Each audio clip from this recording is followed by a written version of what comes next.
DA নিয়ে আবারও খুব গুরুত্বপূর্ণ আপডেট।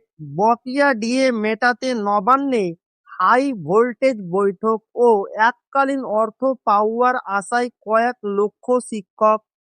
তো ভিডিওটি 1 সেকেন্ডের জন্য স্কিপ করবেন না, পুরোটা দেখবেন। চ্যানেলে নতুন হয়ে থাকলে অবশ্যই চ্যানেলটিকে সাবস্ক্রাইব করবেন এবং আমাদের পাশে থাকবেন। তো ভিডিওটি শুরু করা যাক। বকেয়া মহার্ঘ ভাতা বা ডিএ নিয়ে দীর্ঘদিনের জট কাটাতে বুধবার নবান্নে এক উচ্চ পর্যায়ের বৈঠকে বসেছেন রাজ্য প্রশাসনের শীর্ষ কর্তারা। মূলত 2016 থেকে 2019 সাল পর্যন্ত বকেয়া অর্থ 31শে মার্চের মধ্যে এককালীন মিটিয়ে দেওয়ার লক্ষ্যই এই জরুরি পদক্ষেপ। সরকারি দপ্তরের অধিকাংশই কর্মী ইতিমধ্যেই টাকা পেলেও সরকারি সাহায্যপ্রাপ্ত স্কুল, কলেজ, পঞ্চায়েত ও পুরসভার বহু কর্মী এখনো ব্যর্থ রয়ে গিয়েছেন।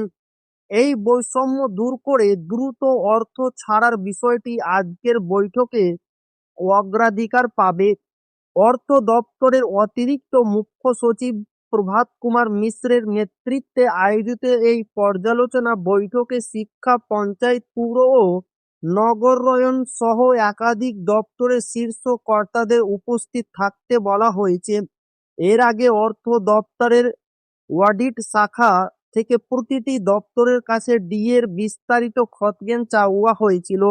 তথ্য সংগ্রহে কোথায় প্রযুক্তিগত বা প্রশাসনিক বাধা রয়েছে এবং ট্রেজারি থেকে অর্থ ছাড়ার প্রক্রিয়া কতটা এগোলো তা খতিয়ে দেখতে সংশ্লিষ্ট দপ্তরের আর্থিক উপদেষ্টাদের তলব করা